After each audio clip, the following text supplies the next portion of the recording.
আসসালামু আলাইকুম ওয়া রাহমাতুল্লাহ। বন্ধুরা, আমি এখন অবস্থান করছি মদিনা শরীফের মসজিদে নববীর সামনে। আমি যেখানে অবস্থান করছি পিছনেই আমাদের হোটেল থেকে জাস্ট নেমেই কয়েক কদম এগুলোই আমরা এই মাঠটিতে চলে আসি। আমি আমার পিছনে যে অবস্থাটা দেখছেন, এখানে কবুতর মাঠ বলা হয়। এখানে সব সময় কবুতর বিচরণ করে। এখানে অনেকে এসে কবুতরকে খাওয়ান, আবার এখানে কবুতরের সাথে খেলা করেন। আমি যদি এই জায়গা থেকে আমার পিছনের দিকে মসজিদে নববীর দিকে দেখাই আপনাদেরকে, তাহলে দেখলে বুঝতে পারবেন যে বিশাল মাঠ। এই মাঠের এই অংশটা পুরোটা পড়ে থাকে, কিন্তু যখন নামাজের ওয়াক্ত হয় তখন এই পুরো মাঠটি ভরে যায় মুসল্লির নামাজে। এখান থেকে মসজিদে নববীর মূল মসজিদটা কিন্তু আরো অনেক দূরে ভিতরে। আমরা আসলে চেষ্টা করি সব জায়গার ভিডিও ফুটেজ নেওয়ার, কিন্তু কিছু কিছু জায়গায় নিষিদ্ধ থাকার কারণে অনেক ভিডিও কিন্তু আমরা নিতে পারি না। ঠিক তেমনি মসজিদে নববীতে ক্যামেরা নিয়ে প্রবেশ নিষেধ। তারপরে চেষ্টা করব যে মোবাইল থেকে কিছু ফুটেজ নিয়ে আপনাদেরকে দেখানোর জন্য। মাশাআল্লাহ, আপনি এখানে আসলে অবশ্যই অভিভূত হয়ে যাবেন, কত সুন্দর একটা দৃশ্য। একটু যদি দেখানোর চেষ্টা করি।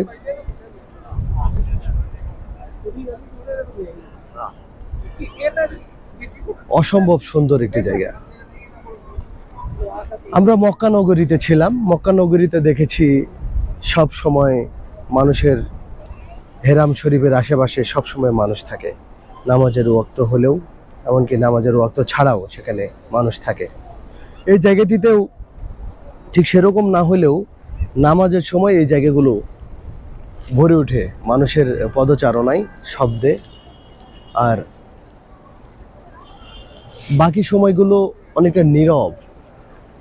মক্কা শরীফের তুলনায় অনেকটাই নীরব এই মদিনা শরীফটি। আমি এই জায়গা থেকে যদি একটু করে ঘুরিয়ে দেখাতে চেষ্টা করি, এই জায়গাটা থেকে চারিদিকের পরিবেশটা মাশাআল্লাহ, আপনি এই পরিবেশটা দেখে অভিভূত হয়ে যাবেন। লাখ লাখ মুসল্লি হোটেল বা আবাসিক জায়গা থেকে যাত্রা শুরু করেছে মসজিদে নববীর দিকে। আমরা মাগরিবের একটু আগে এখানে অবস্থান করছি, আর একটু পরেই আজান হয়ে যাবে, আজানের পরে নামাজ হয়ে যাবে। অসম্ভব সুন্দর একটি জায়গা বন্ধুরা। আমি যতই ভিডিওতে দেখানোর চেষ্টা করি, আপনারা যদি নিজ চোখে না দেখেন তাহলে অবশ্যই আসল সৌন্দর্যটা উপভোগ করতে পারবেন না।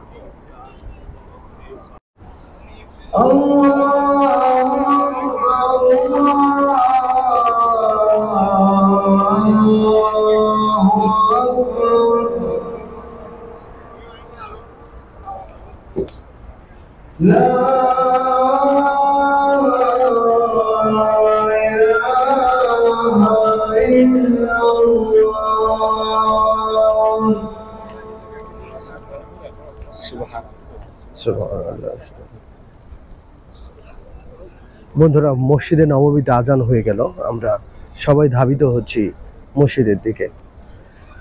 মসজিদে নববীর সৌন্দর্য আসলে মুখে বলে বা ভিডিও করে দেখানো সম্ভব নয়।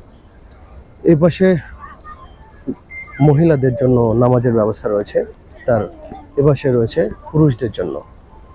ঠিক তেমনি মসজিদে নববীর ভিতরেও এরকম আলাদা আলাদা ব্যবস্থা রয়েছে। বন্ধুরা, এই লাইটটা একটু দেখুন, এত সুন্দর লাইট, এত সুন্দর একটা ক্লিয়ার কখনোই আমি দেখিনি।